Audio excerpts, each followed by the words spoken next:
사랑하는 성도 여러분, 올 한 해 행복하셨습니까?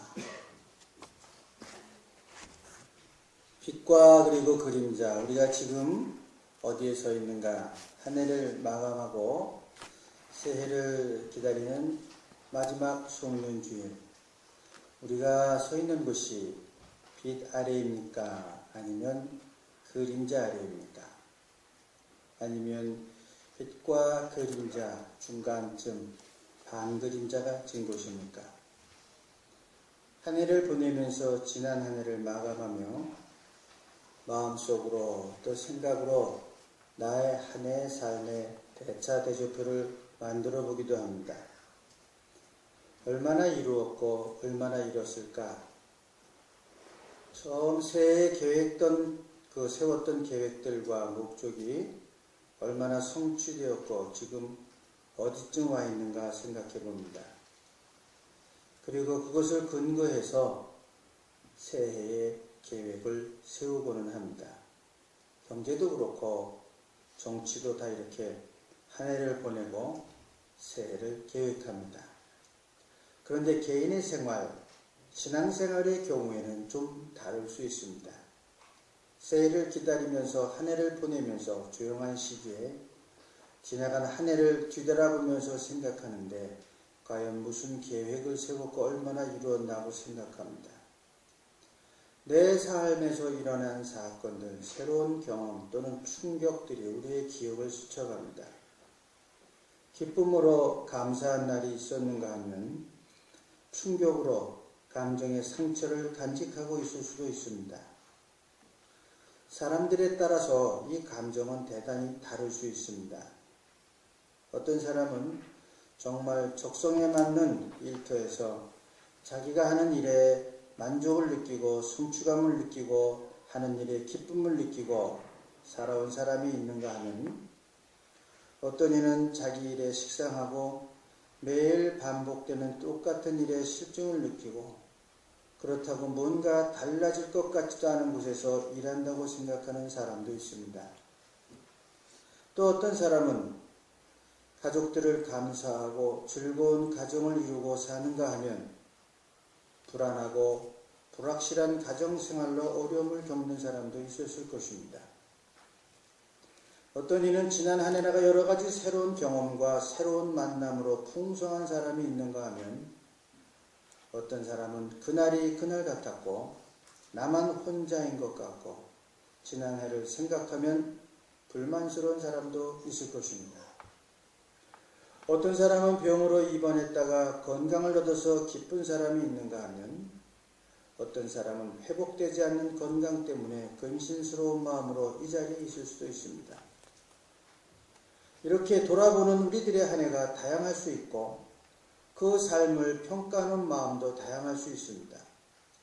자, 과연 우리는 한 해를 돌아보면서 마지막 보내는 이 송년주일 나의 삶을 평가할 때 지금 빛 가운데 서 계시다고 생각하십니까? 아니면 어두운 그림자 밑에 있다고 생각하십니까?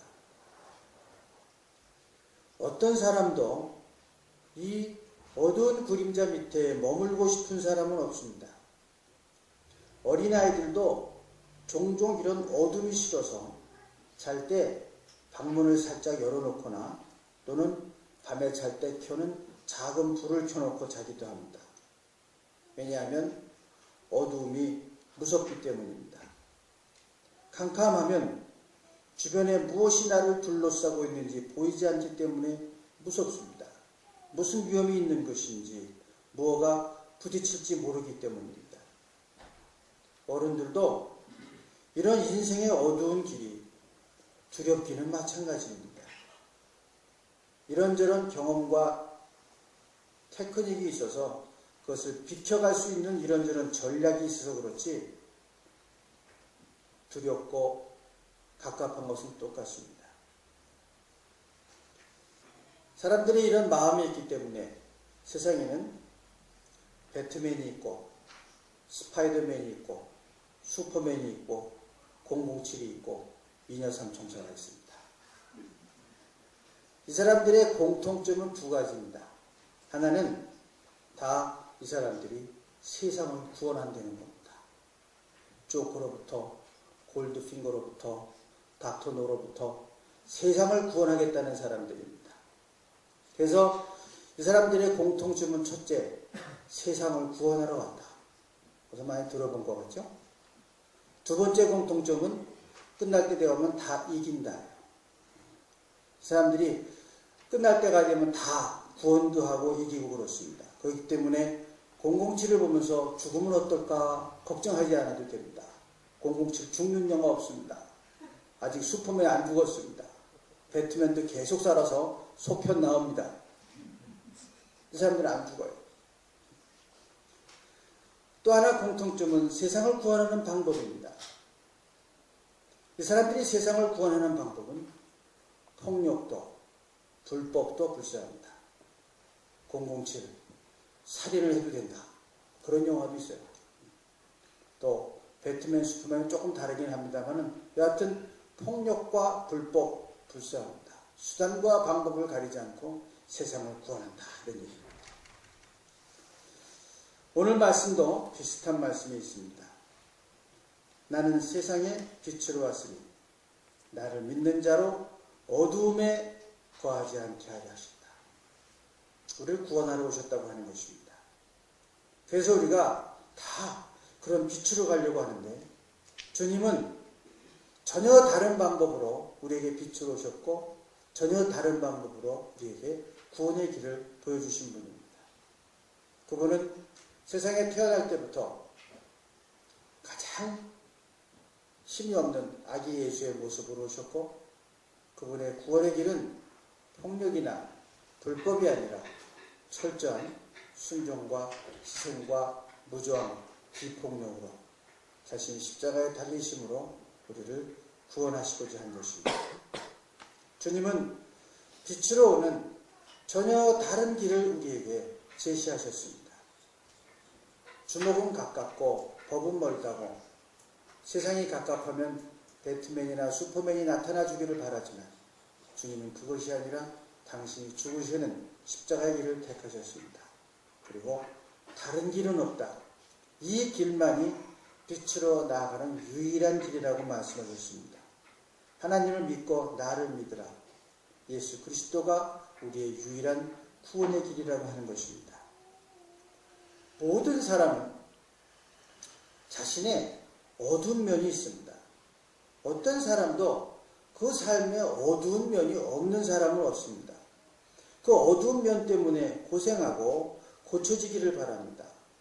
살다 보면 유혹도 있고 또는 갈 길이 없어 보이는 난감할 때도 있고 왠지 홀로 버려진 것 같은 외로운 일도 있고 그렇습니다. 그런 순간에 우리는 처절한 기분이 되고 때로는 깊이 상처받기도 합니다. 하나님은 예수 그리스도를 통해서 당신의 사랑을 드러내셨습니다.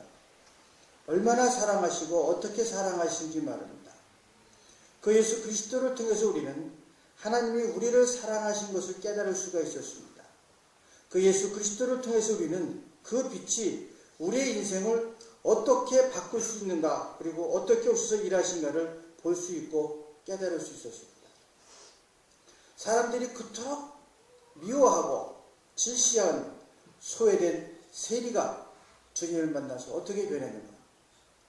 주님은 그 세리를 빛으로 인도하셨습니다. 아들이 죽으면 어쩌나 당황하는 아버지를 주님은 그 아들을 고치시고 소망을 주시고 빛으로 인도하셨습니다. 너무나 빛이 많아서 의기를 잃어버린 종의 빛을 탕감하게 해주셔서 새 삶을 주시고 빛으로 인도하셨습니다. 귀신이 들려서 어둠에 갇혀있던 사람에게 귀신을 쫓아내셔서 새로운 빛의 삶을 주셨습니다. 한 푼의 동전밖에 드릴 것이 없어서 업신여김을 받았던 여인을 주님은 높여주셔서 삶의 빛을 허락하셨습니다. 이것이 주님이 우리를 빛으로 인도하시는 방법입니다. 이 모든 일을 통해서 주님은 사람들을 고치시고 살리시고 높여주시고 인정해주시고 강건케 해주셔서 빛으로 인도하셨습니다. 예수님의 사역을 볼 때마다 저는 다시 한번 생각하게 됩니다. 목회도 그렇고 교회 사역도 바로 이겁니다. 고치고 살리고 높여주고 인정하고 강건케 해주고 빛으로 인도하는 것입니다. 하나님은 오늘까지 우리들을 이렇게 빛으로 인도하셨고,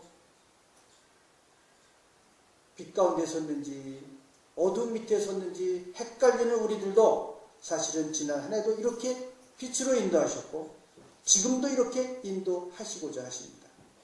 그분은 우리의 삶을 가리는 그림자를 거두시고 빛을 주시고자 하십니다. 그리고 이 하나님을 믿고 의지하면 더 이상 우리는 어두운 가운데 있지 않습니다. 우리는 빛 가운데 있는 것입니다.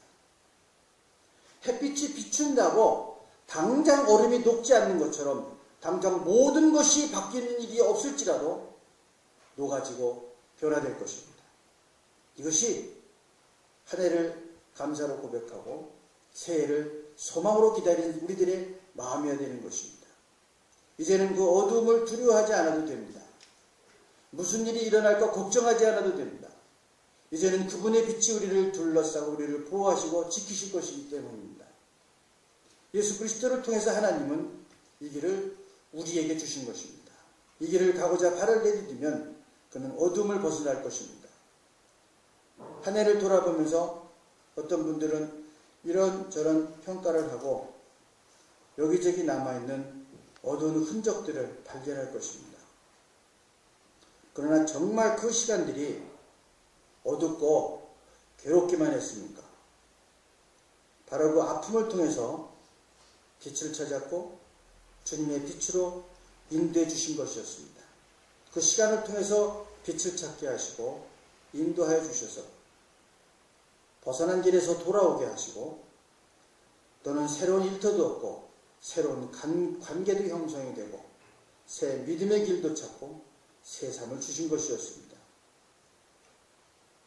우리가 빛으로 돌아와도 우리의 삶은 종종 옛날 하던 버릇으로 어두운 곳으로 지나치기도 하고 들어가기도 합니다. 힘을 잃고 새롭게 되어보고자 하는 의욕도 잃어버릴 때가 있습니다. 낙심하고 의욕을 잃어버리고 어둠 속에 쪼그리고 앉아있기도 합니다. 그리고 나는 왜 이렇게 삶이 칙칙하고 어두울까? 그런 생각을 하기도 합니다. 다시 한번 여러분에게 묻습니다. 올 한 해 행복하셨습니까? 잠시 머뭇거렸다면 이런 질문 어떻습니까? 내년은 행복할까요? 뭔가 기준이 있을 거예요. 바쁘게 달려온 한 해의 끝자락에 행복에 대해서 다시 한번 생각해보면 하루하루 자기를 돌아보지 못한 사람도 연말이면 이렇게 한 번쯤은 되짚어 보고 있는 겁니다. 내가 잘 살고 있는 건가? 내가 지금 행복한가? 많은 사람들, 작가라든가 이런 사람들이 행복에 대해서 쓴 이야기들이 있습니다. 어느 작가가, 동생이 사진작가예요. 근데 한국의 그 천변이라고 하는 큰 그 호수가 있잖아요. 거기서 백로 한 마리를 본 거예요. 그 사진작가가 너무 신기해서 그 백로를 이제 자전거를 타고 가다가 백로를 만나서 쫓아가면서 그 백로를 찍기 시작했습니다. 너무 행복한 거예요. 서울에서 이런 백로를 만나다니. 그러면서 정말 뿌듯하게 그 사진을 찍으면서 백로를 쫓아가는데 좀 쫓아가다 보니까 백로가 수십 마리가 모여 있는 거예요. 한꺼번에 와갖고. 행복했을까요? 불행했을까요? 그 작가는 이렇게 얘기합니다. 그런 작은 거를 봤으니까 기쁘다. 그게 아니라 당황했고 허탈감이 몰려왔습니다. 그토록 소중하다고 생각하고 쫓았던 백로가 한 마리였을 때는 유일하고 소중한 가치였지만 수많은 다른 가치들이 등장하는 순간 이 종존의 빛을 잃어버렸기 때문입니다. 이 백로는 우리가 쫓는 행복입니다. 다른 사람이 쫓는